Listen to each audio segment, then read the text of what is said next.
Welcome back, folks. Great to be back at SIBO Global Markets. Pete is once again in someplace undisclosed, but he'll be joining me shortly to talk about why the S&P and NASDAQ are down and the Dow Jones is moving to the upside. We'll have that for you and our reactions post rate cut yesterday, right after this on the Rebel's Edge.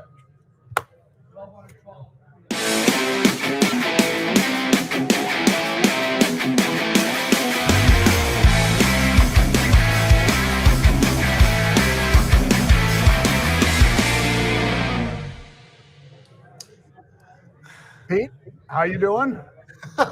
All is good. I'm jealous, man. I'm jealous because you're down there on the trading floor. You know what I might have to start doing is going to the trading floor here in Minnesota. It's not an options trading floor, but, you know, it's still kind of a fun thing.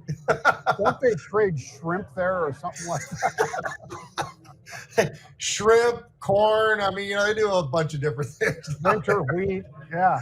By the way, Pete, whenever I'm in Chicago, it's not an option to not come down here to SIBO Global Markets. It's just not an option. I got to come down here. It's great, John. If I felt that I know the pit behind you is filled with a lot of traders, but that's probably one of the ETF pits, correct? The S&P or whatever the heck it is. Meanwhile, you know, the rest of those pits don't quite have the same kind of volume of people in them or whatever. Otherwise, I'd be down there 4 days a week and then come back. I mean, I'd still love to be standing on the trading floor, but it is what it is. It's still such a great environment down there. It's awesome. It is, indeed. Well, let's dive into macro, Pete. Yeah. Obviously, we've seen a rotation today out of tech and into the Dow. Alphabet being an exception there because there's no way we could say Alphabet's not a tech stock. And we'll cover that, but Meta, Microsoft, a bunch of things, including NVIDIA, trading to the downside, Pete.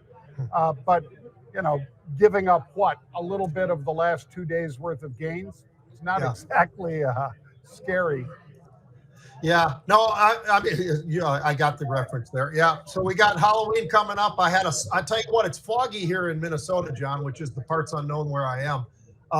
It is foggy, and I woke up. I'll tell you what, it said on the radio we had less than a quarter mile vision. I'd say we had none. I mean, literally, it was brutal. So, you know, the spookiness is already starting, and part of that spookiness is exactly what you just said about what we're seeing in some of the rotation. But I still say the rotations that we are getting are healthy. We don't want to always have to depend on just some of these tech names for the move to the upside. It's great to have them leading, but it doesn't hurt when all of a sudden you look over and you say, yeah, but you've got Goldman Sachs and, you know, JP Morgan and these guys doing pretty well, and some of these others in healthcare and something else in energy. I think that rotation is the reason why we keep kind of hitting all-time highs on a pretty regular basis. Now, it's not every day, but it's pretty close almost every day. So I think what's happening macro-wise, when I see what the president is doing over in Asia, John, it certainly seems like he is getting a lot of deals done while he's been over there. So it's been, I think from that perspective, very impressive. I agree. It's, and obviously we would rather have other really big, powerful economic engines like China be more friendly to us rather than be an opponent. And hopefully they can strike some additional deals here, Pete, because he's meeting with the right guy. Yeah, all right. He is. Let's talk about futures, and I'll say Bitcoin being down 3% today, trading 107,500 or so. Ether is also trading to the downside by almost 4%. Solana's down 4%. So what am I saying? Digital assets taking a break. And that's not uncommon for them to do that. But for all the folks that thought they would just go straight up like the AI stocks, neither one of them goes straight up every day. There's always some form of correction here and there, and people look past those or whatever. That's that pullback, and it's interesting. But I'll tell you what, from my perspective, John, I'm looking at crude oil, and I find it really interesting. I looked at the whole month because here we are just about the last day of the month. We've got tomorrow, but 61 bucks is where we started out. Then by mid October, we were down to 57. And then we recovered to 62. And now here we are back again, backing it up a little bit just underneath 60. And also, the other thing is the VIX is sort of in, you look at their charts, they're very, very similar. Because you look at the volatility index, John, we started October in that same range that we talked about, 15, 16. We got up to 25 in the middle of October, just like we had the, the movement that we had over in crude. And then all of a sudden we sort of eased on back again. And here we are after that pop to 25. Here we are, call it 16 to 18. It's really probably a little bit closer to 16 to 17. But we had some UOA today that I think is really impressive, that we need to maybe show somebody what that's looking like. But that UOA in the VIX itself, absolutely extraordinary, John. When you buy 129,000 options in there, and there it is, 129,000 of these December 33 calls, I'd say that's a heck of a trade. And I think we're sort of embracing back that 50 cent is back. And the interesting part about this whole trade too, John, is when you look at the VIX, where have they been buying? Well, about a month ago, or maybe a little less than that, but about a month ago, they were buying November and December. Well, what are they buying again? They're buying December, and they're looking for some upside. So are they expecting something? Potentially, I think they are, but it's also a hell of a nice hedge when you think about it for the movement that we are getting within the markets over the last 2 months of the year. So that should be pretty interesting. I like what we're seeing here, and I think it's something that I think everybody should have at least in the back of their mind. They don't necessarily have to follow along, but they should at least know that that was bought. And folks, as you kind of read under the details that Pete is showing us there, the spot was 1686. That's the spot. But this contract is based on the December VIX. And those futures, the December futures, are obviously not spot. So for us to see that and see that that's 1937, it's already, several points higher than the spot that we're talking about right here. Yeah. And folks, we'd love you to take out your phone and scan the QR code that Jared's about to put up there. Why? Because tonight we've had over 5,000 of you register already for a free webinar that we're doing. It will be Justin Nugent, Mark Lopresti, and myself, and this will be the Rebel Roundup Pro, and it is a fabulous new offering that is going to be launching immediately. And we've had founders that have already come in as founding members of this, and they've loved it. You'll hear some actual testimonials from some of them who have already been trading on that. But make sure you check that out, folks. That is the Rebel Roundup tonight. It comes your way at 4 p.m. Eastern Time, Rebel Roundup Pro, and it is free. You just have to scan the QR code or go to marketrebellion.com/register, and you can be part of it. And it is completely free. And as always, since 4 o'clock isn't always, that's 4 o'clock Eastern, isn't always the most opportune time for some of you who have jobs that extend to 5 o'clock Eastern. We get that. That's why we tape each and every one of these, and we send it out to your email address free. There's no additional work on your part necessary to get that. So make sure you check that out. All right, let's take a look at Meta, Pete. Yeah. Because Meta is a stock that, I think a lot of us love. This is a stock that exploded all the way to almost $800 this year, 2025, and then has been pulling back for the last, 60 days or so, just kind of backing and filling a little bit. It was all the way down to 650 on the lows today. It's sitting at around 664, I think, right about now, Pete. But they had a significant decline in their quarterly profit because they took a nearly $16 billion non-cash charge. That would bankrupt most companies, but for Meta, it's just a little dent. It's down, I think, 11% today, Pete. Yep, it is. And as you mentioned, that tax is nearly $16 billion. Without that, John, their earnings would have looked a lot different than they are. Their earnings, which they had to report, were $1.05. It actually, without that, was going to be $7.25. They were looking for $6. So we would have said, wow, these guys absolutely crushed this year over year, right? I mean, we're looking at those numbers and just go, wow, absolutely outstanding. Jon, their revenue was up, and I think this is what people are missing out on is that tax deal, because the revenue was up 26%. That sounds like a pretty decent number. $51 billion, by the way, sounds okay. They beat their forecasts out there, and that I thought was pretty impressive. I mean, the Q4 forecast was slightly below the estimates, but let's also be honest, some of those estimates are there because of the fact that how much they are investing in the AI infrastructure, Jon, which is huge money that they're putting into this. So I actually look at this as a potential opportunity to at least take a look at Meta at these levels.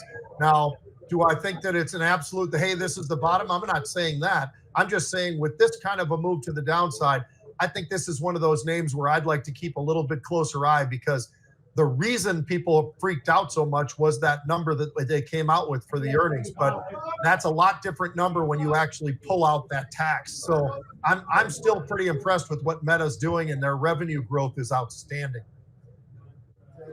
Absolutely.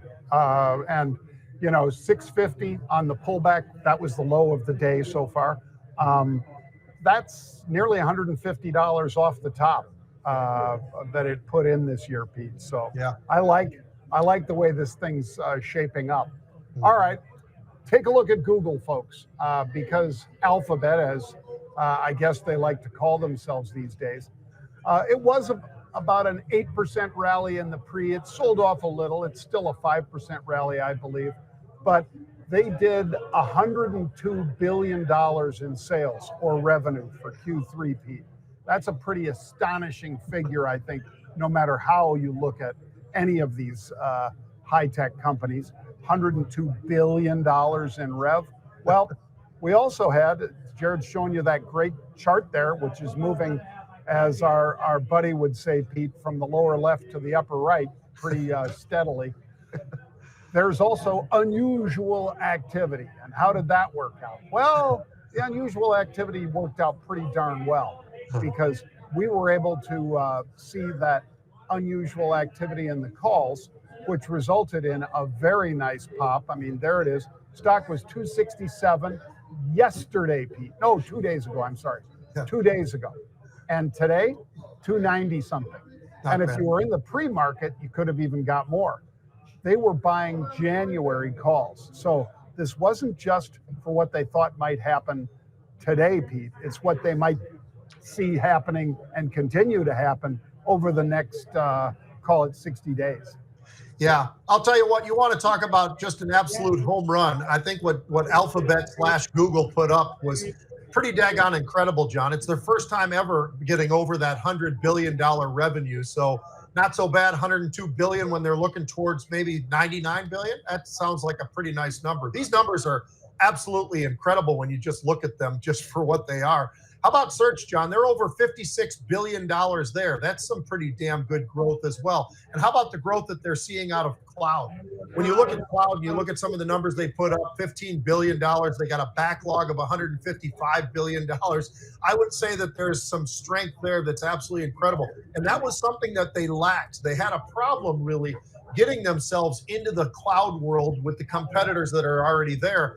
But now that's no longer the case. They're in there, they're competing, and they are doing an absolutely outstanding job right now with cloud, Jon. So when I look at this report and I look at some of the numbers after I'm done, I'm like, well, they couldn't have done too much better on the beat that they got on the earnings themselves. They beat with the revenue as well. This was an absolutely incredible quarter, and I'm expecting, because of that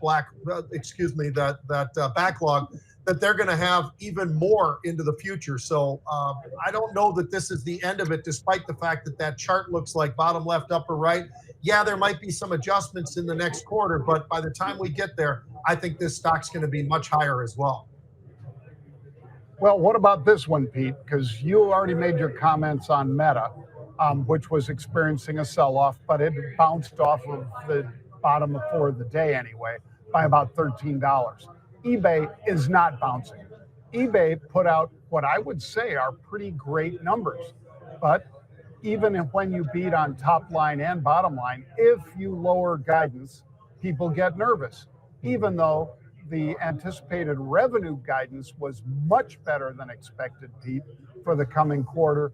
the bottom line number or the profit margin had shrunk. And that's why people are hitting it. It's down 14% right now, Pete, despite their gross merchandise volume or GMV coming in at over $20 billion. My question to you, I guess, is would you buy this one with that same sort of eye that you had at Meta as far as, hey, you beat on top line, bottom line, and you only missed a little bit going forward with the coming estimates? And I think they were just being conservative. So my answer is yes. I'm looking at this one. I think this is a potential incredible opportunity, John, because we all just saw what that chart looked like. It looks disgusting to see how far this thing has dropped down, about 10, 11%, something like that. I look at that as a pretty nice opportunity, especially when you look at the earnings. You talked about it, but the beat on the earnings, the beat on the revenue, their merchandise volumes and so forth, up 10%. And as you pointed out, $20 billion, I think, across the board. Now, their guidance, a little bit weaker than expected. That's okay. I mean, it's one of those things that who knows when the time comes, maybe they were able to do something that's even a little bit better. So I would be very aggressively looking at this name and trying to figure out the best way to try to attack it. I like what we're seeing happening here with eBay, John. And I think there is a chance for this thing to recover pretty nicely from what this looks like right now, which is that sell-off, all based upon that guidance. All right. Well, I think we're of the same mind on that as well, Pete. Mm-hmm. I would be a buyer. And remember, with options, folks, to hold up the book, it's not an option. I would say that you can feel better about getting into stocks when they drop like this or like Meta by buying an option spread, because you've defined exactly how much risk you're willing to take when you do that, rather than just getting in there and saying, I think 650 is the bottom. Well, at 625, it's going to hurt. Yeah. But if you bought a call or a call spread and you put a lot less money on the table and know exactly that if the market did melt at some point, you'd be fine. You're not going to make money. I get that, but it's a defined amount of risk versus open-ended. And I think that's what a lot of us fear, are the open-ended risks that sometimes we all take on. Right. All right, Pete, what about Align Technology? These guys, of course, with the clear tooth straightening device that you put in and sleep with it and or walk around with it, I guess. They achieved a pretty nice revenue of nearly $1 billion. So that's pretty darn good. Consensus estimate was for 976. They came in at 995. So good there. The profit also good. The bottom line number, very good. 261 versus 240. It was up 14%, Pete. I think it's relaxed down to a gain of about 7 or 8% right now. The numbers all look positive to me, and there's no but. There's no, but our outlook going forward isn't quite as good. There was no but in this one. It was just all good numbers. Yeah, they put up some great numbers with the revenue they beat. They beat on their earnings by a big long shot, 261 versus 240. So you're exactly right, John. They had some strong growth in the Q3 revenue. I mean, everywhere you looked, it looked pretty good, except one thing that may be why people are not as enthusiastic about this one, which is North America is still, and they put this out there, North America is still very, very challenging, which, that can be a bit of a problem. That's something that they're looking for and trying to get themselves a great spot within that. Latin America, on the other hand, they did see a lot of strength. So they just need to be able to turn the corner and be able to get people more involved, I guess, into this whole thing with Align. And matter of fact, I use this thing. It's absolutely amazing, John. I'm not trying to do a testimonial or anything like that, but I actually did this about 5-10 years ago or something like that. And I sleep with those little things in my mouth or whatever. It's fantastic. It really, it worked incredibly well for me. I liked it. It was not painful. It was not any of those kind of things. So they just need to be able to get North America to be more active, whether it's Canada or the US or Mexico, whatever. That's what they need to do. And if there is any weakness, that was the spot that I'd say it was in. But that being said, John, This thing is sitting very close to 52-week lows right now. So if you and I are right that there's something, that can happen here in North America, this thing has plenty of room to the upside, because at 122 on the bottom, but 246 at the top, and here they are close to 130, 140. I would say that there's plenty of runway space in front of them for them to improve, if they can get the rest of the North American market to be a little bit stronger. Well, it's an interesting device. Like you said, a lot of folks have used it and just raved about the results versus, the wires that are in your mouth for years to get a straightening done. So I think they are, given that a lot of us would like to have as straight a teeth as Pete has, which includes me. I'd like to have that too, Pete. I just might be too old to get these straightened out. Well, let's dive into some stock, or some sports rather, Pete, because another monster contract, and this time it's not a college coach with a contract that is getting bought out. Instead, it's pro football players. And one of the things we might have to start talking about next week, John, just as a prelude to that, is who's going to be at LSU, who's going to be at Florida, who's going to be at Oklahoma State, there are so many openings out there, and I think we're going to see a lot of the same names just going to a different opening, and that'll be kind of interesting. A lot of people have said, hey, maybe Brian Kelly goes to Oklahoma State, and Oklahoma State coach goes down to LSU. There are so many things being thrown around out there. The one that looks very promising is Virginia Tech, who maybe the former Penn State head coach might be a guy who would step into those shoes. And then who knows how quickly any of these things can happen either, John. It's going to be interesting. How about this? That contract that you mentioned, Detroit Lions, Aiden Hutchinson. I mean, this is a monstrous number. And you and I were both kind of at first sort of scratching our heads a little bit. But then when we dug a little deeper in, it's like, you know what? Maybe not. Maybe this guy is deserving of the kind of money that he's getting. He's only 25 years old. A 4-year, $180 million contract, John, with $141 million of it guaranteed. I would say that's a pretty damn nice. So he's getting $45 million a year. The only guy who's above him still is Micah Parsons, who I think is making just like $1 million or so. At that point, who cares? But like maybe his contract's like $46.5 million or something like that. But it is amazing, John. The guy has played 93% of the defensive snaps so far this year. So he plays. He did get hurt. He's recovered from that injury. He's put up some pretty damn nice numbers.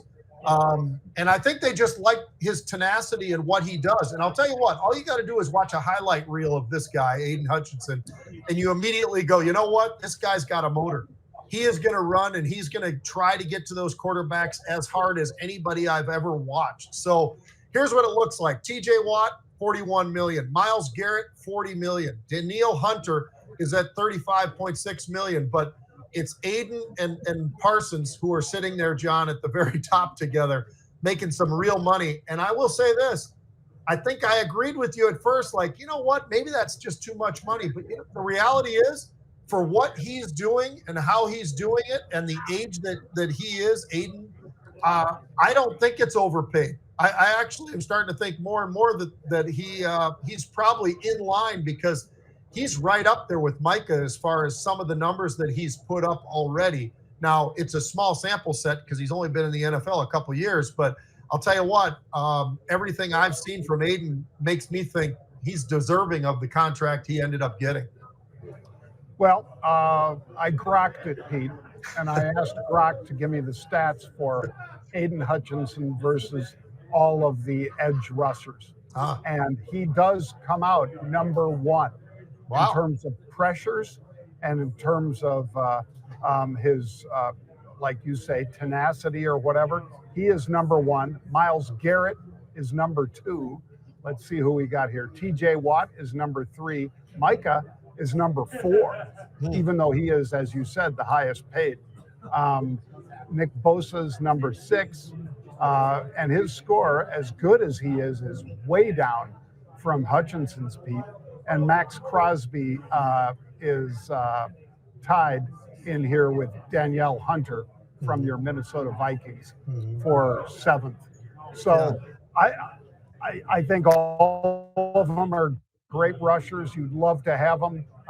Most teams, of course, have one edge rusher and the other one that's the plugger. And he is a guy, so is Max Crosby, that has an incredible motor.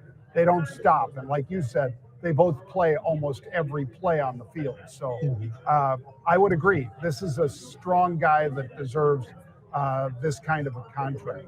Yeah, really impressive. I've been impressed with the guy since he was back at Michigan, John, playing for Harbaugh, and how good he was. And it's just amazing guy to watch play.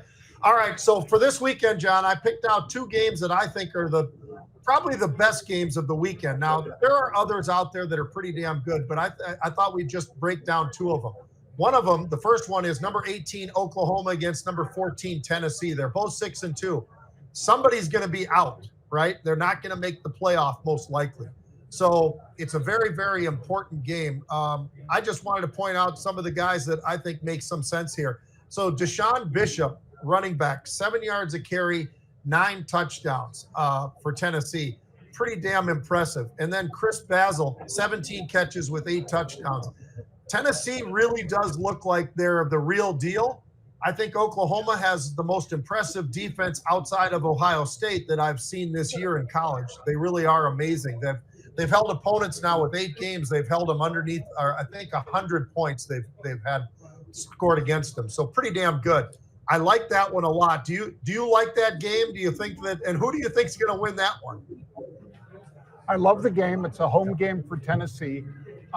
That's why I give them the edge. And Pete, they're in the all black uniforms. I mean, nobody does Halloween like Tennessee, because if you've never seen it, when they do this, folks, they put on the all black uniforms. The helmet's the only thing that is not, well, the numbers, of course, are orange too. Yeah. But the helmets are their usual helmets, I think. We'll have to see if they go with a black helmet with the orange T on the side. But the uniforms are great. The crowd gets into it because it's all orange and black, because, you know, Tennessee is Tennessee orange, as the country western song goes. Love it. But I give them the edge here, Pete, because it's a home game and because that crowd is going to be just rocking. East Tennessee, I'll take Tennessee. It sounds like you've got Oklahoma. No, I'm actually going with Tennessee with you. I think Kenny Chesney's right. Kenny Chesney's right about Tennessee, and he's got a lot of songs about them. But I think that I just think that they're probably the better team, and part of it is because you never know how healthy the quarterback is at Oklahoma. He's a great quarterback. They did a lot to get him down there, including bringing his old coach down there with him to Oklahoma. But he's a heck of a quarterback, but he's been banged up a little bit this year. Next game I got for you that I think is interesting, and it's because of the fact that, John, this is a Big 12 game. Somebody's going to be out on this game too. Cincinnati, believe it or not, is 7-1. They're number 17 in the country. And then you've got Utah, which number 24 in the country, who's 6-2. Whoever loses is most likely out, just because of the way that a lot of people view, I think, the Big 12 and the levels and all the rest of that. I don't think that they can afford to lose the game. So I'm curious what you think of this one. I'll tell you what, I was looking at this quarterback, this Brendan Sorsby, John, 1,800 yards, 20 touchdowns. He's got 1 interception, the kid from Cincinnati. I don't know how Cincinnati pulls it off, but they outside of Ohio State, the recruiting they do within state and a little bit outside of the state, they do an absolutely amazing job, John. Oh, by the way, he runs the football pretty well too. He averages a little over 6 a carry, 7 touchdowns, but 1 interception so far with all those yards and all those passes. Pretty damn impressive. It's a tough one. I don't know how it's going to unfold, other than to say Utah did get beat by one team so far that really counts for me, and that's BYU, in a great game in the Holy War, as they like to call it. But what do you think in this one? I'm kind of leaning towards Utah, even though Cincinnati sounds great on paper. I just think Utah at Utah is a hell of a game. Yeah, and it's a 9.5 point spread right now. Yeah. So yeah, Utah is favored, even though they're 3-2 in the Big 12. Yeah. Meanwhile, as you said, Pete, Cincinnati's 5-0 in the Big 12. 7-1 overall. So what I usually see when I see Utah, Pete, is a bunch of big, mean South Pacific players. Yeah. And they just hurt people. They are very strong. And I've got to believe Cincy has a lot of skill position players. I don't know if they have enough of the big players to stack up against Utah. But like you said, if Utah loses, they ain't going anywhere. Well, they'll go to a bowl game, but they're not going to be part of the college football playoffs because they'll be 3-3 in the Big 12. You're not advancing with that.